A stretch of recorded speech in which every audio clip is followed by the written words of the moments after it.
Po zamenjavi generalnega sekretarja dr. Uroša Gojkoviča sem z ekipo na ministrstvu pridobila in temeljito pregledala vso do sedaj dostopno dokumentacijo v zvezi s tem poslom in ugotovili smo, da ne gre pri tem za nikakršno malomarnost.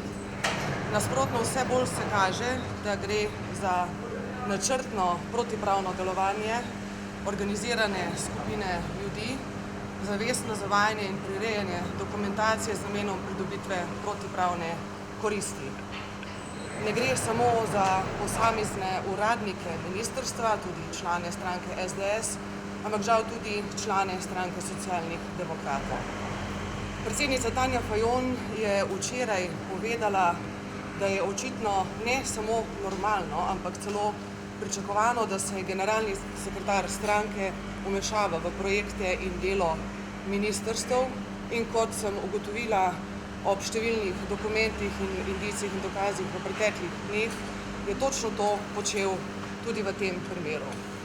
Sama sem nad to izjavo predsednice stranke preprosto zgrožena, saj gre za nezakonito in nesprejemljivo ravnanje, ki odpira vrata sistemski korupciji, proti kateri se moramo boriti z vsemi sredstvi.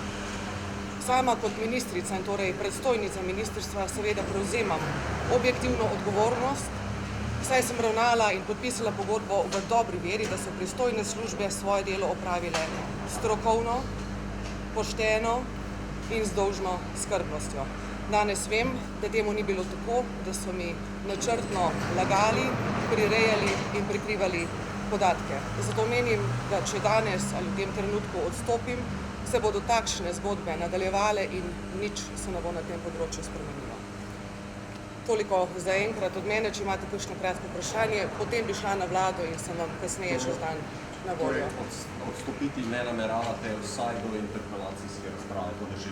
Kot sem že povedala, si tudi sama na nek način želim interpelacije, na kateri bi lahko mirno, v živo, pred kamerami, brez motenj ali montaž povedala vse, kar do sedaj in bomo še izvedeli do interpelacije o tej zgodbi, o tem, kdo je bil vpleten znotraj in zunaj ministrstva. Menim, da si to zaslužijo slovenski državljani in državljanke, za katere verjamem, da se tudi želijo, da se borimo skupaj z njimi proti korupcijskim tveganjem in tovrstnim praksam. Se s tem, kar ste ravnokar povedali, strinja tudi predsednik vlade, vas pri tem podpira, pri tem vašem vztrajanju? S predsednikom vlade sva se o tem pogovarjala, sam je na poslansko vprašanje že v ponedeljek odgovoril, da pričakuje, da stvari razčistim. Kot se je pokazalo v teh zadnjih tednih, ko sem bila pod ogromnimi pritiski, da odstopim, če bi moj odstop sploh že pred nekaj tedni nedvomno pomenil, da bi se na ministrstvu prikrila ali uničila določena dokumentacija. Tudi dokumentacija, ki jo je sekretariat pripravil, ki smo jo posredovali NPU, ni bila povsem popolna in teh dneh še pošiljamo dodatno dokumentacijo, vključno s komunikacijskimi sporočili na NPU. Niso se sicer še oglasili pri nas, ampak jaz bom z njimi, z mojo ekipo, polno sodelovala v tem postopku, da se razkrijejo tudi sumi morebitnih kaznivih dejanj. Nekatera imena na ministrstvu so že prišla v javnost. Mi smo tudi danes v procesu odvzema ključnih pooblastil vodjem vseh strokovnih služb, ki so pri poslu sodelovali. Dve od teh vodij sta trenutno na bolniški. To so vodja finančne službe Janja Garvas, to je vodja službe za nepremičnine in investicije gospod Simon Starček in tudi vodja pravne službe, ki je pregledovala in pripravljala pogodbo, gospod Jure Maleš. Vpleteni so bili po naših ocenah tudi nekateri drugi v sekretariatu ministrstva. O teh imenih je še prezgodaj govoriti, ker določene detajle še ugotavljamo.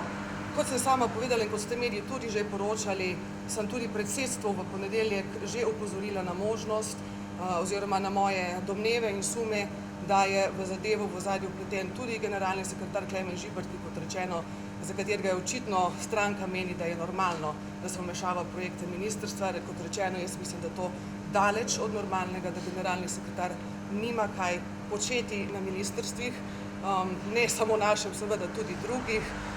Moram reči, da je generalni sekretar tudi v preteklosti v tem mojem mandatu skušal vplivati na določene odločitve, na primer pri izbiri notarjev, kjer sem jaz že v štartu postavila zelo jasen zid, kajti notarje se izbira po predvidenem postopku, samo izključno na podlagi strokovnih meril in po presoji strokovne komisije, tako da sem tukaj zelo jasno dala vedeti, da pri meni se ne da priti z vplivi iz strankarskega vrha, kajti ministrstvo, čeprav sem ministrica Socialnih demokratov, je ministrstvo Vlade Republike Slovenije in vseh državljank in državljanov in ne dopuščam, da kakršnikoli parcialni interesi na to vplivajo. Žal mi je in opravičujem se vsem državljankam in državljanom, da v tej situaciji očitno nisem uspela pravi čas tega zaznati. Žal, kot rečeno, sem bila zelo zavedena na podlagi prirejanih dokumentov.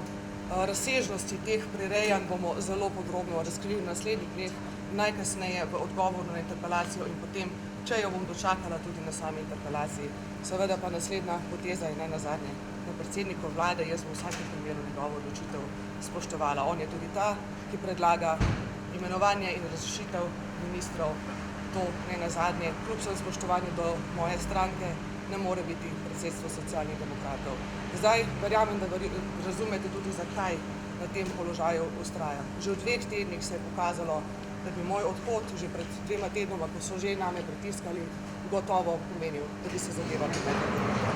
Sedaj so glede teh vprašanj na delu tako državno odvetništvo glede civilno-pravnih vprašanj, kot tudi kriminalistična policija oziroma NPU in organi pregona, da razčistijo seveda brez vsakršnega dvoma še vsa odprta vprašanja in na tej podlagi, ko bodo dejstva resnično znana na objektiven način, bomo potem tudi ustrezno ukrepali dalje, tako da je o tem še preuranjeno govoriti. Menim, da ima tudi predsednik vlade in celotna koalicija ter ta vlada prav tako zgodovinsko priložnost, da počisti z določenimi spornimi praksami in predvsem tudi postavi ustrezne sisteme varovalk v uradniških aparatih državne uprave in v javnem sektorju nasploh, da se zaprejo vse možne špranje, skozi katere lahko pritekajo in vplivajo na delo ministrstev parcialni interesi. Jaz od predsedstva dalje v ponedeljek nisem govorila s stranko, predsednica Tanja Fajon me je neposredno po koncu predsedstva, še preden me je obvestila o odločitvi, o kateri sem izvedela iz medijev, izključila iz vseh komunikacijskih kanalov ožjega vodstva stranke, tako da z njimi žal niti ne morem na ta način komunicirati. Naj morda poudarim še nekaj. Ne verjamem, da delujem proti stranki Socialnih demokratov.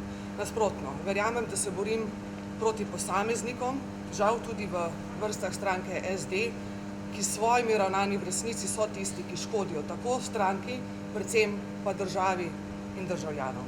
Jaz upam, če bo stranka resnično zrela in odgovorna, da se bo pripravljena s tem iskreno soočiti, pomesti pred svojim pragom in se tudi skupaj z mano in z vsemi, ki se proti temu borimo, borila proti korupcijskim tveganjem in tovrstnim praksam. Zaenkrat je SD še moja stranka, v stranki SD verjamem, da je večina dobrih, poštenih, dobronamernih ljudi. V zadnjih tednih sem prejela številna sporočila podpore tudi od članov stranke. Marsikateri so tudi opozorili, da se zavedajo, da nekateri posamezniki v naši stranki ravnajo sporno in da pričakujejo, da se borim tudi v njihovem imenu. Jaz v socialno demokracijo intimno, globoko verjamem in želim si, da ta stranka to tudi postane. Verjamem, da ima stranka ta trenutek pravzaprav tudi zgodovinsko priložnost, da to stori, da se očisti tovrstnih spornih praks in pokaže, da so nesprejemljive. Verjamem, da je to lahko zgodovinski moment za Socialne demokrate, da torej na nek način prerodimo in prečistimo stranko spornih praks.